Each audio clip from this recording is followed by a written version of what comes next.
Bienvenue dans ce troisième module, on va voir comment tu vas t'éviter de bosser sur certains sujets qui finalement ne te concernent pas.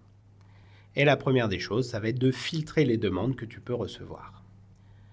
Je voudrais commencer par te raconter une histoire qui est celle d'un repas de famille. Tu as des parents avec les enfants et les grands-parents qui sont tous à table pour partager le rôti dominical qui arrive tout chaud sorti du four. Et là, il y a un des enfants qui demande à ses parents, mais papa, maman, pourquoi vous coupez toujours le rôti à droite et à gauche avant de le mettre dans le four? Et là, il y a les parents qui sourient et qui lui disent, mais parce que ça, c'est le secret de ta grand-mère. C'est comme ça qu'elle a toujours préparé et que je l'ai toujours vu faire lorsque j'étais petit, lorsqu'elle préparait le rôti. Et alors là, à l'autre bout de la table, il y a la grand-mère qui se met à se taper un fou rire pas possible. Et quand elle arrive à récupérer un petit peu, elle explique que ben non, si elle avait fait ça, c'est parce qu'à l'époque, elle avait un four qui était petit et que si elle ne coupait pas à droite et à gauche, et ben ça ne rentrait pas dans le four, tout simplement. Ce que je veux t'expliquer par cette histoire, que c'est pas parce qu'il y a une situation qui existe que c'est toujours ce que tu as connu, que c'est ce qui doit continuer. Sinon, ça s'appelle le biais d'inertie ou de statu quo qui fait que tu t'enfermes dans un comportement qui n'a pas forcément lieu d'être.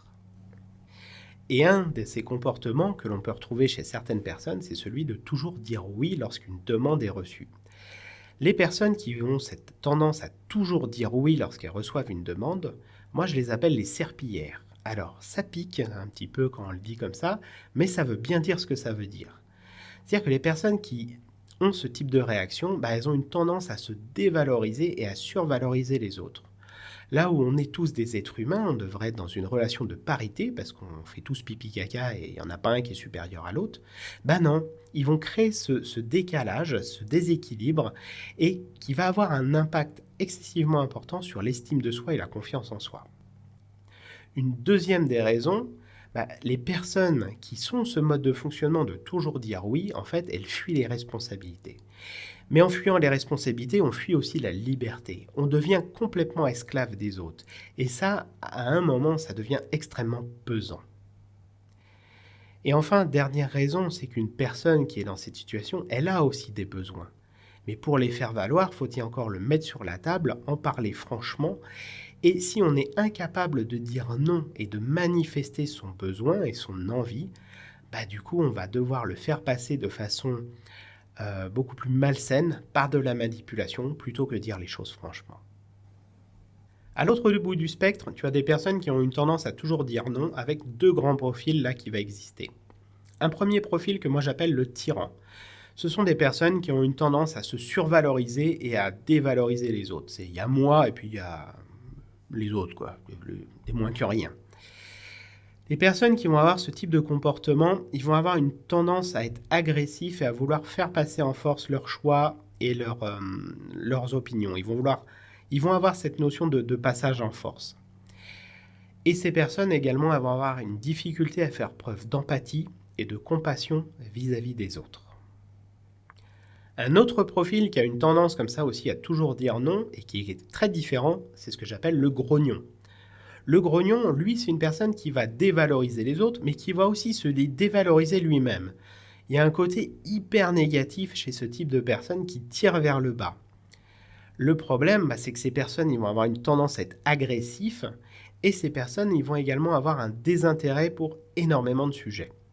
Ces deux types de personnages, le tyran et le grognon, c'est pas forcément des personnes qui ont envie de changer et qui vont aller vers du je vais dire oui, qui vont vouloir évoluer par rapport à ça. Ça peut arriver, mais c'est tout sauf la norme. Par contre, si tu es plutôt profil serpillière, c'est important d'apprendre à dire non et c'est ce que l'on va voir juste après.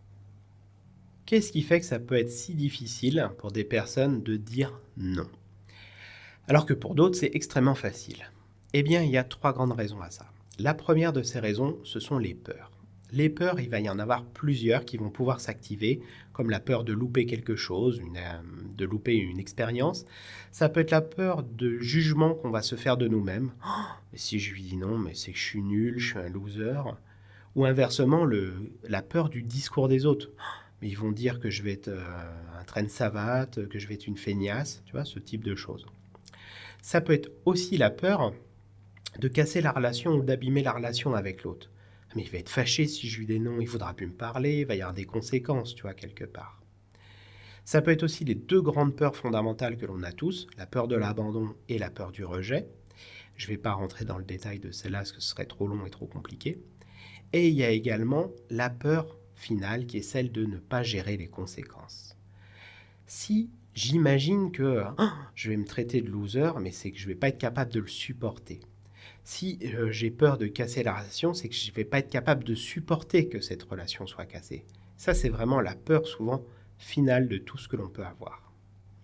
Mais il n'y a pas que les peurs, il y a aussi tout le conditionnement que l'on peut avoir reçu au travers de notre éducation, au travers de nos expériences, de nos habitudes et des normes sociales qui sont en place. Si la personne a grandi dans un environnement où on lui a appris à obéir, à devenir servile, au sens serviteur, c'est compliqué de dire non, de s'émanciper de ça, parce que ça veut dire sortir de la norme, sortir du moule, se différencier des autres, et se différencier, c'est se mettre en danger. C'est pas forcément évident. Et il y a également aussi une raison qui est le manque de connaissance de soi. Si la personne n'est pas au clair sur ses limites, sur ses valeurs, sur ses compétences, sur son niveau d'estime de soi, ça peut être compliqué aussi de dire un non, parce qu'on ne sait pas trop où on va, on ne sait pas trop où on en est. Comment tu vas pouvoir faire du coup si quelqu'un arrive avec une demande pour te demander de faire quelque chose? Si tu dis oui, tu rentres dans un mode servitude. Si tu dis non, tu rentres dans un mode tyran ou grognon. Donc, qu'est-ce que tu vas pouvoir faire? La première des choses que je t'invite à faire, c'est de demander « il te faut la réponse pour quand ?» La personne, elle n'a peut-être pas besoin de sa réponse maintenant tout de suite et ça peut te donner un avantage. Cet avantage, ça va être celui de réfléchir et de pouvoir construire ensuite une réponse argumentée. Pourquoi une réponse argumentée? Parce que on l'a vu déjà ensemble. Si la personne elle arrive avec sa demande et qu'on lui dit oui ou qu'on lui dit non, on a vu que ça n'allait pas. Donc ce que je vais t'inviter à faire, c'est de lui dire oui si. Et le si, c'est quelles sont les conditions qui sont OK pour toi pour que ce soit fait. Par exemple, si ton patron arrive en te demandant « Tiens, j'aimerais bien que tu fasses ceci, cela, et j'en ai besoin même pour maintenant », se lui dire « Ok, pas de problème.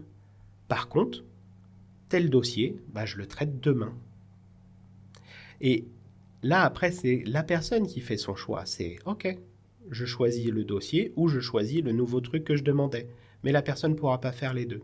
Et on remet la personne face à sa responsabilité. Ou alors on va répondre à un non car et on va venir apporter notre motivation de justification.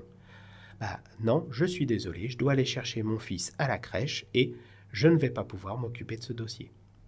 C'est pas du tout la même chose de répondre à une personne oui ou non, ou de lui répondre oui si et d'apporter des conditions, ou non car et d'apporter des justifications.